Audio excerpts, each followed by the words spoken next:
Salut à tous, on se retrouve aujourd'hui pour une nouvelle vidéo de combo sur le cookie clicker, aka le clicker. Je suis complètement fan. Et que sur l'écran, là, ici, que vous ne voyez pas bien sûr, tourne en fond. Ouais, donc si vous me voyez faire des... C'est normal, je récolte, j'améliore. Allez, c'est parti pour le cookie clicker de combo. Voici une reine de la nuit. Si vous la trouvez un peu moche, c'est tout à fait normal. C'est une plante qui, pendant des semaines, pendant des mois, il a, comme ça, toute nue, a végété dans son pot, et même quand un jour, sans prévenir, il y a un petit bourgeon qui commence à se montrer, on se dit ah ça y est enfin, mais non, toujours rien, jusqu'à ce que des semaines plus tard, un soir, en l'espace d'une poignée de secondes, il se passe ça.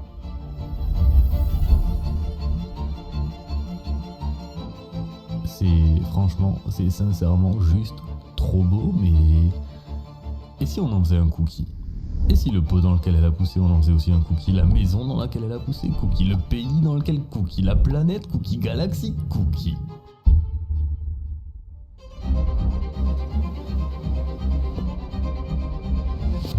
Putain,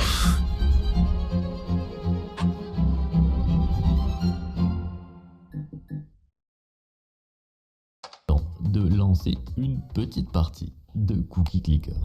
Toute partie de Cookie Clicker commence exactement de la même façon, avec un clic sur le cookie. Dans mon cas, elle a aussi commencé avec une question. Pourquoi est-ce qu'autant de gens semblent jouer, adorer et qualifier ce jeu absurde de roi absolu des jeux? jeux incrémentaux qui consiste à accumuler des ressources de manière automatique et débloquer des améliorations pour accélérer sa progression. On va laisser le temps un peu à ceux qui n'ont pas compris. Lire. Plutôt ceux qui ne savaient pas c'était quoi.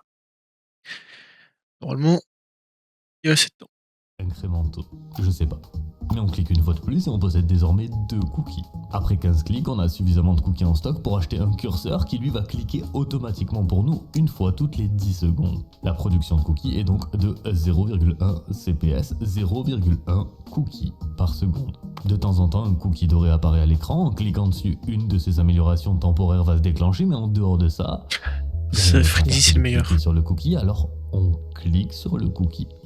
Avec 10 curseurs, on produit passivement un cookie par seconde et ces cookies, on peut les dépenser pour soit acheter des améliorations, comme ici l'index renforcé qui améliore la puissance des curseurs et des clics, soit acheter de nouvelles structures.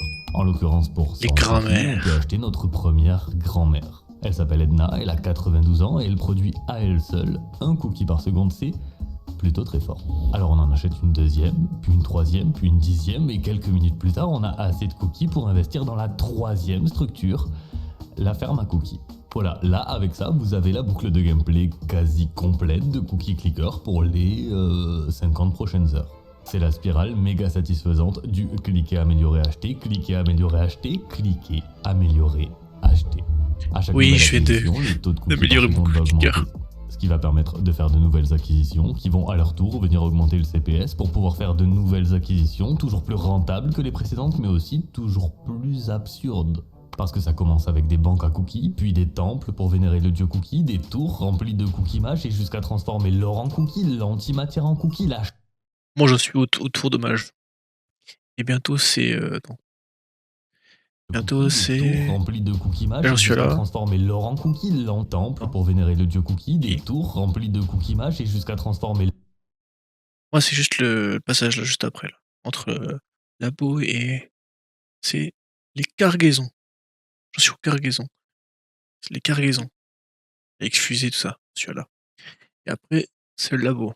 Donc maintenant, Robert. L'or en cookie, l'antimatière en cookie, la chance en cookie, puis des cookies en cookie.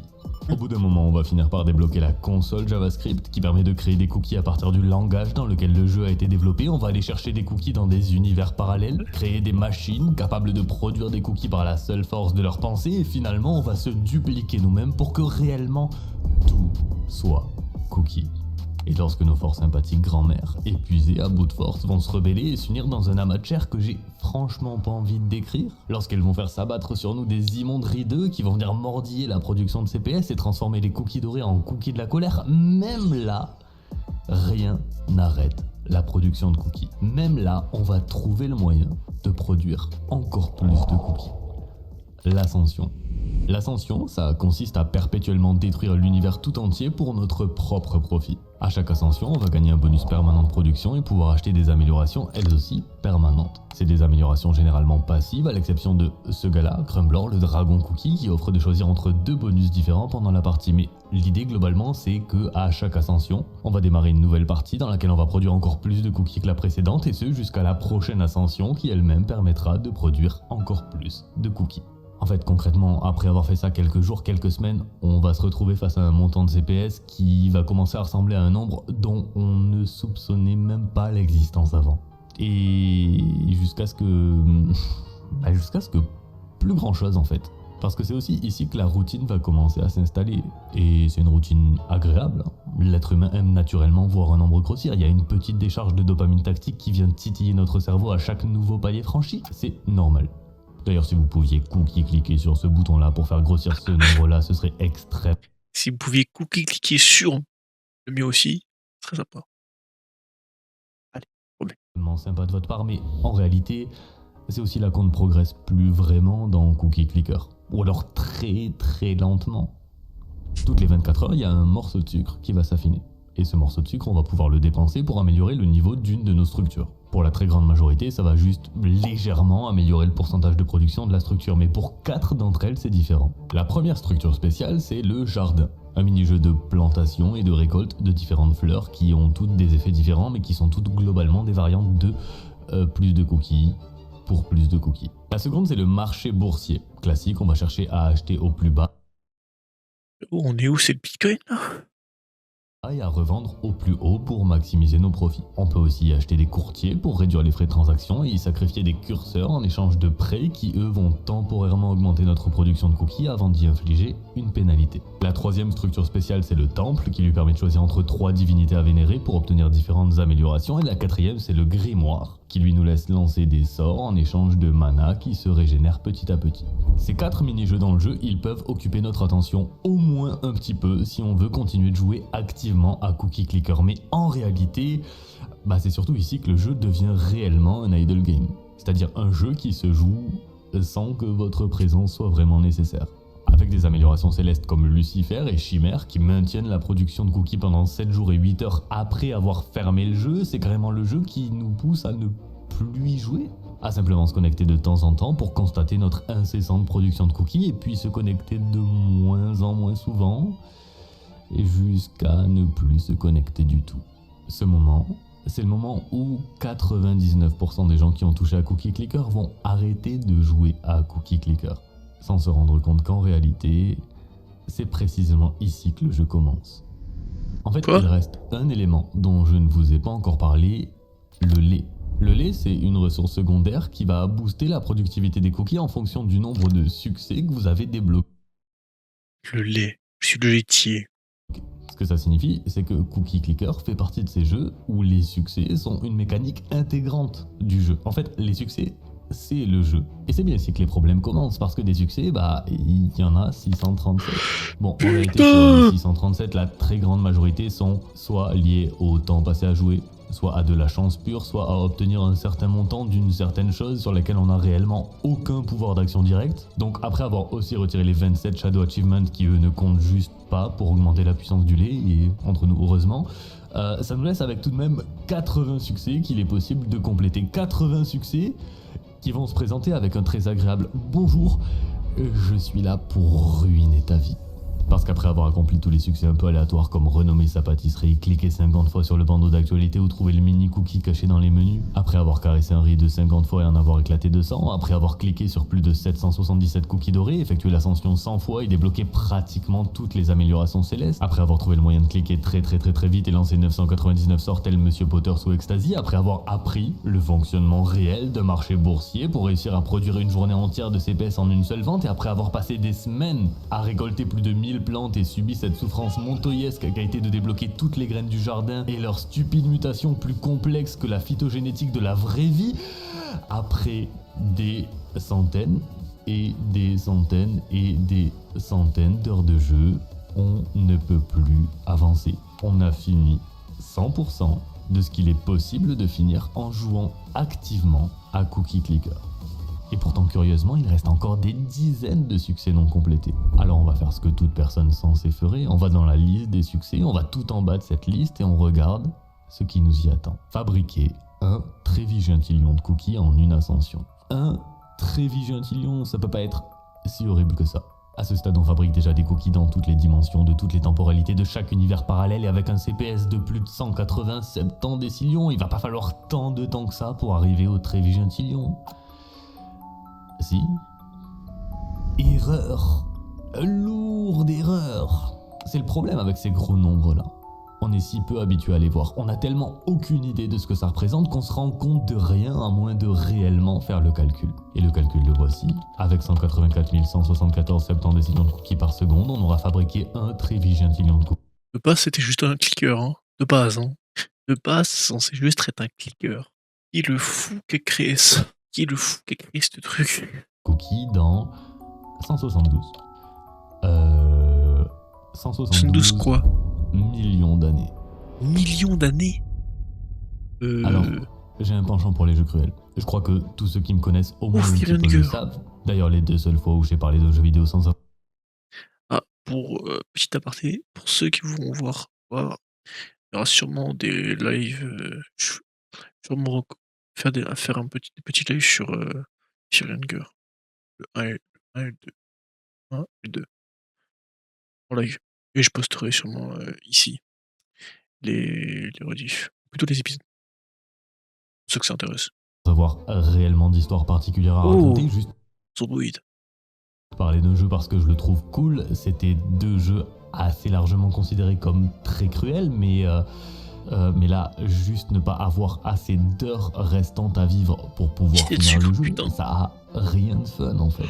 C'est pas une mécanique de jeu cruel mais intéressante, c'est juste horrible. Faire miroiter à des gens qu'ils vont pouvoir arriver au bout d'un jeu qu'ils ne pourront littéralement jamais finir juste parce qu'ils vont inévitablement crever avant, c'est détestable. Cookie Clicker est un jeu détestable.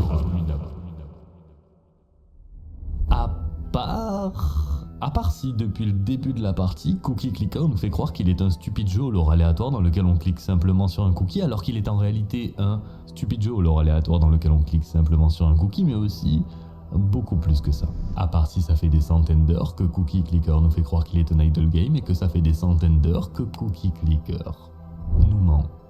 À part si en réalité on est face à un jeu extrêmement bien designé qui nous a déjà donné toutes les clés pour le compléter tout au long de la partie sans même qu'on s'en rende compte, et que ces clés, il faut simplement les combiner. Ok, exemple très simple. Vous cliquez sur un cookie doré qui donne un multiplicateur de cookies par seconde et directement après sur un second cookie doré qui lui va donner un multiplicateur de cookies par clic. Bravo, vous venez de réaliser un combo. Vous venez sans doute de générer des heures de production de cookies en seulement quelques secondes. Sauf que, pour aller chercher le Trévigentillion, il va falloir combiner des multiplicateurs pour atteindre des millions d'années de production. Sauf que ça, c'est aussi le moment où, et je vous dis ça de façon très premier degré, c'est le moment où ce petit idle game paisible, qui jusqu'à présent vous a presque uniquement demandé de cliquer sur un pauvre PNG de cookies, va vous demander d'effectuer un combo terriblement complexe. Un combo qui va demander beaucoup de temps de préparation, beaucoup de chance, beaucoup de rapidité, une exécution parfaite, une concentration maximale et de multiples fractures du lobe frontal. Je vous présente le Saint Graal des cookies combo naturels de Cookie Clicker, le Giga Tryhard Post-Endgame Complete Elder Frenzy Combo. On va laisser un peu de temps. Giga Tryhard Post-Endgame Complete Elder Frenzy Combo. Putain de merde. Nom de Dieu. Alors, le combo commence par un truc assez drôle. Il faut 2 morceaux de sucre pour le réaliser. Autrement dit, si vous les avez pas, la première étape, c'est juste attendre 48 heures. Voilà. Je pose comme ça. Ceci dit, notre pote Crumblor, pour l'instant, on va le mettre sur manipulateur d'époque. Manipulateur d'époque, ça va prolonger la durée des cookies dorés. Et qu'on soit clair, les cookies dorés, c'est l'élément central de notre combo. En second bonus, on va choisir récolteur des champs. Une chance d'avoir un effet bonus supplémentaire lors d'un clic sur un cookie doré. Toujours en phase de préparation, on va s'assurer de bien avoir sacrifié une demi-infinité de curseurs pour débloquer les 3 prêts du marché boursier. Et au niveau du Panthéon, on va choisir les divinités Vomitrax, Célébrac, Muredal, puis attendre 16 heures pour récupérer nos 3 sur 3 échanges restants disponibles. Toujours dans la phase de préparation, on va se rendre dans le jardin et on va alterner Oh une la colonne en vache. trèfle doré avec une colonne de Nutrilip sur l'entièreté du jardin, ce qui est excessivement cher mais qui augmente aussi le taux d'apparition des cookies dorés de littéralement 150%. Et toujours dans la phase de préparation, mais cette fois c'est la dernière étape, on va devoir utiliser un jutsu secret, la prédiction. Je vous explique. En fait, sur le mini-jeu Grimoire, il existe plusieurs sorts, mais le sort qui obsède tout le monde, c'est le sort le plus puissant, forcer la main du destin. Forcer la main du destin, ça invoque un cookie doré instantanément. Et sachant que le cookie doré, C'est trop cheat. Ça l'a coûté cher en c'est mana. la ressource principale pour réaliser des combos, ça a à la fois beaucoup de valeur et à la fois très peu parce que c'est complètement aléatoire. On ne sait pas quel type de cookie doré va être invoqué sauf si on effectue une prédiction. C'est-à-dire lancer un autre sort, le rêve fébrile du parieur, qui lui lance un sort aléatoire pour la moitié de son coût en mana jusqu'à ce qu'il nous sorte un forcer la main du destin avec le cookie doré qui nous intéresse, en l'occurrence une frénésie des anciennes. En l'occurrence, ça peut prendre des semaines à se produire, mais ça va nous permettre de prédire que pendant notre combo, on aura une frénésie des anciennes garantie. Et là, on a fini la phase de préparation. L'étape 0 d'un combo de 18 étapes et dont la première consiste à pas faire grand chose. En fait, l'étape 1, c'est de collecter des cookies dorés naturels jusqu'à obtenir une frénésie de longue durée, plus un bâtiment spécial, plus une récolte de dragon grâce à notre petit pote Crumblor. Là aussi, ça peut potentiellement durer des heures. Ça peut potentiellement vous endormir littéralement, mais à l'instant précis où ces conditions sont réunies, c'est plus du tout le même jeu vidéo. Pourquoi ? Parce que le bonus bâtiment spécial, il dure à peine plus d'une minute. Tout se joue maintenant.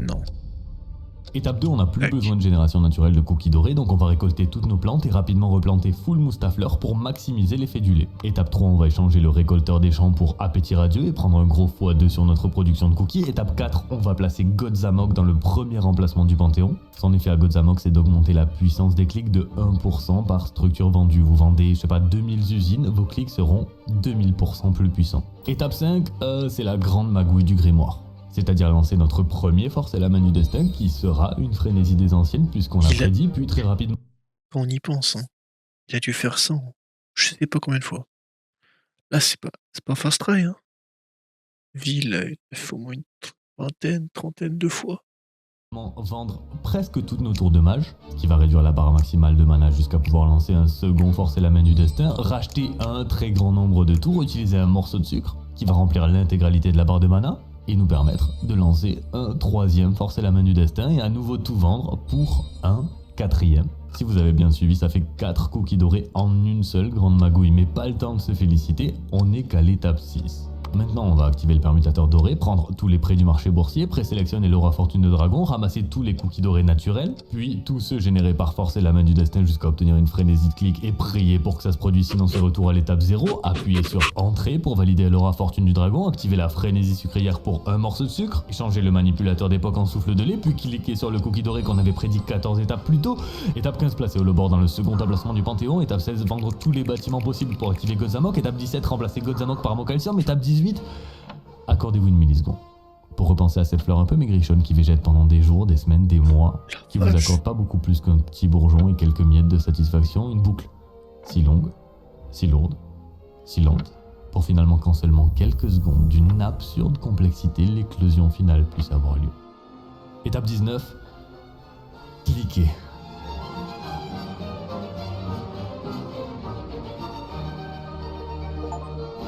Il a réussi, il a réussi, il a réussi. La partie de Cookie Clicker commence exactement de la même façon, avec un clic sur le cookie. Dans mon cas, elle a aussi commencé avec une question. Pourquoi est-ce qu'autant de gens semblent jouer, adorer et qualifier ce jeu absurde de roi absolu des jeux incrémentaux? Et il m'aura fallu 610 jours, 450 heures de jeu et un très vigentillion de cookies pour le comprendre, mais maintenant je sais. Je sais pourquoi c'est lui qui est considéré comme le roi des jeux incrémentaux, et je sais qu'il mérite sa couronne.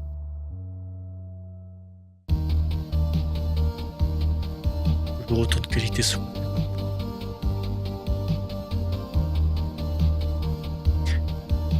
Allez vous abonner à Combo. laissez un like. N'oubliez pas aussi de vous abonner, laisser un like et de commenter si ça vous a plu. À plus.